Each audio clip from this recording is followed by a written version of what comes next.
បន្តសួស្តីពុកម៉ែបងប្អូនអរគ្នាបាទវិលត្រឡប់ជួបគ្នាសាយថ្មីទៀតហើយបាទក្នុងការឲ្យនៅលេខ100នៅក្នុងថ្ងៃទី19ខែ4ឆ្នាំ2026យើងហ្នឹងបាទ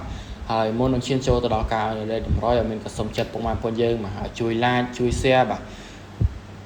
ជួយ subscribe បើនៅសញ្ញារូបកណ្ដឹងឲ្យមានម្នាក់មួយផងបាទដើម្បីជាកម្លាំងចិត្តដល់អត់មានក្នុងការធ្វើនៅវីដេអូបាទក៏ដូចជាដាក់នៅលេខ100ចែកជូនបងប្អូនយើងមកលេងបានទស្សនារាល់ថ្ងៃអញ្ចឹងបាទតោះបាទហើយថ្ងៃនេះដែរអត់មានបានបាទទៀងទាត់នៅលេខ100ថ្ងៃចាស់ជូនបងប្អូនយើងទេបាទមានសុំដាក់នៅលេខ100ថ្ងៃថ្មីជូនបងប្អូនយើងតែម្ដងទៅបាទដោយសារថ្ងៃនេះមានរៀងរវល់បាទហើយសុំបងប្អូនយើងរងចាំតិចបាទហើយមានទៅដាក់ជូនបងប្អូនយើងហើយបាទជាមួយខ្ទង់អូសថ្ងៃនេះបាទខ្ទង់អូសថ្ងៃនេះមានអូសខ្ទង់សាមហើយនិងអូសខ្ទង់កៅបាទខ្ទង់អូសយើងគឺមានអូសខ្ទង់សាមហើយនិងអូសខ្ទង់កៅបាទតោះបាទយើងទៅយកលេខតូចម្ដងលេខតូចបាទមាន39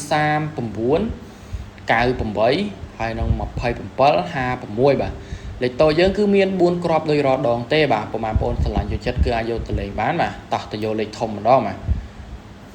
លេខធំនៅក្នុងថ្ងៃនេះហើយមានបាទ528ហើយនឹងបាទ347ហើយលេខធំនេះដែរយើងលេងគុណបាទលេងគុណមកមានឱកាសចូលច្រើនលេខតម្រុយខាងលើហ្នឹងបងប្អូនអាចបាទឆ្លាញ់ចិត្តបាទគឺអាចយកទៅលេងបានបាទឆ្លាញ់ចិត្តលេខណាយកលេខហ្នឹងទៅលេងទៅបាទឆ្លាញ់ចិត្តខ្ទង់អូសបាទយកខ្ទង់អូសទៅលេងឆ្លាញ់ចិត្តលេខតូចបាទ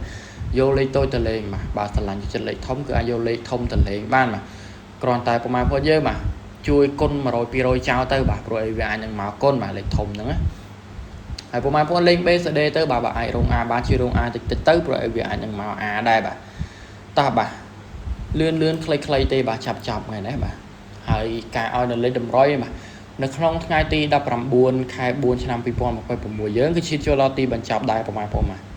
ជាក្រោយមិនសូមជូនពរបងប្អូនយើងបានហេងត្រើយទាំងអស់គ្នាផងបាទអរគុណច្រើនបាយបាយ